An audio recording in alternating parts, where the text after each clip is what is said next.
So what is the amniotic fluid? So suppose that I have drawn this uterus. This is the uterus. Suppose that this is the uterus and this is the womb of a pregnant female, and inside this there is a membrane called amnion, that is the fetal surface. Okay, so inside this amnion there is a fetus, and with this fetus in this uterus there is a fluid in which this fetus floats. This fluid is known as the amniotic fluid, or it is also known as the liquor amni.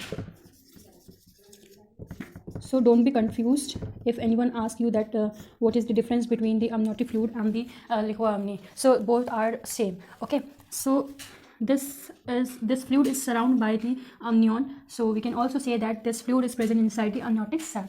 So this is the amniotic fluid. In the early pregnancy it is colorless. Okay, the color of the amniotic fluid is colorless in the early pregnancy, and in the term of gestation, at the term of gestation, this color changes to pale straw color or the yellowish color. Amniotic fluid replaced or change or exchange in every 3 hours. So the important question is why we need the amniotic fluid, or what all are the functions of the amniotic fluid. So the functions of the amniotic fluid are, so first function is it acts as the cushion and it acts as the shock absorber. Okay, so it acts as the cushion as well as the shock absorber. How it plays this role? The uterus, and this is the amniotic fluid in which this fetus move freely, and this provide the comfort to the fetus, so it acts as the cushion. How it acts as the shock absorber? Like suppose mother get a trauma or injury, so the intensity of the injury, okay, this is the intensity of the injury that should be very traumatic for the fetus. So what happens, this intensity will decrease by this amniotic fluid. Okay, suppose that example एक pregnant female है and she fall down from 2 stairs and she get a hit in the uterus or get a hit in the abdomen. Okay, get a hit in the uterus. So this the intensity of the striking to the uterus will be decreased by the amniotic fluid, and the intensity will decrease and it will reduce by this amniotic fluid, and then it goes to the fetus. So by this stops or it acts as the shock absorber. Okay, so next function of the amniotic fluid is free space. It provides the free space, like you can see this is the fluid, amniotic fluid, and in this fetus is comfortably move and to the uterus. Okay, so this provide the free space for the fetus to move freely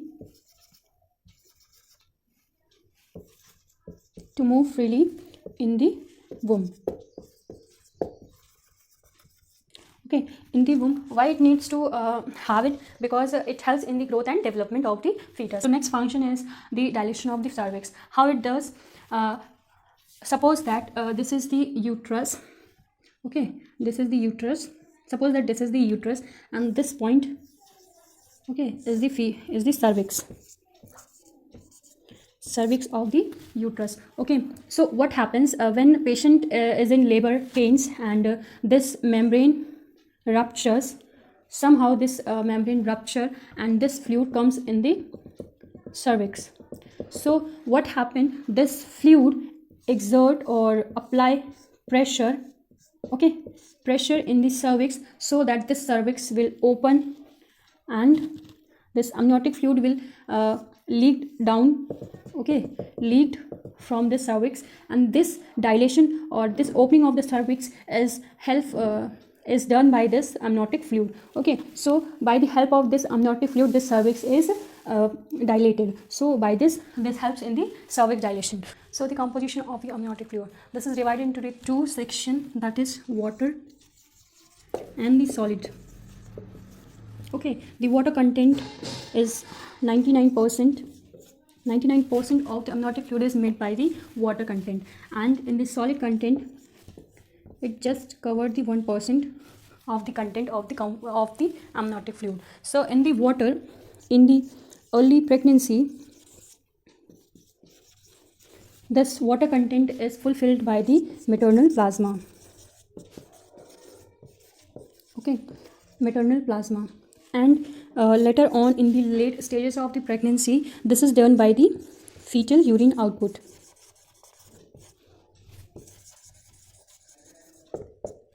Okay, so the 99% of the water content is fulfilled by the fetal urine output in the later pregnancy, or we can say at the term of gestation increases. Okay, the second content is the solid, and it covers the 1% of the composition. And what all are the things which form the solid content? First is the vernix gaseosa. This vernix gaseosa is the white cheese substance that present in the whole body of the newborn, and that can be seen after the birth of the baby. And the next content is the Lango hairs. So Lango hairs are the tiny hairs that present in the whole body of the newborn, and in the later stages of the extrauterine life, this shed off with the time. And next is the exfoliated cells of respiratory tract. Okay, respiratory tract, urinary bladder. As the term of gestation increases, the amount of amniotic fluid also changes. So thus in the early pregnancy, or in the 12th week of pregnancy, the amniotic fluid is 50 ml, and in the 20th week this amount will increase by 400 ml. And in the 36 to 38 week, that is the normal gestation of the pregnancy, and the normal amount of the amniotic fluid is 600 to 800 ml. Okay, and with the increase in the gestational term of gestation, or the post maturity, then this amniotic fluid will decrease by 200. Means it start to decrease with the post maturity.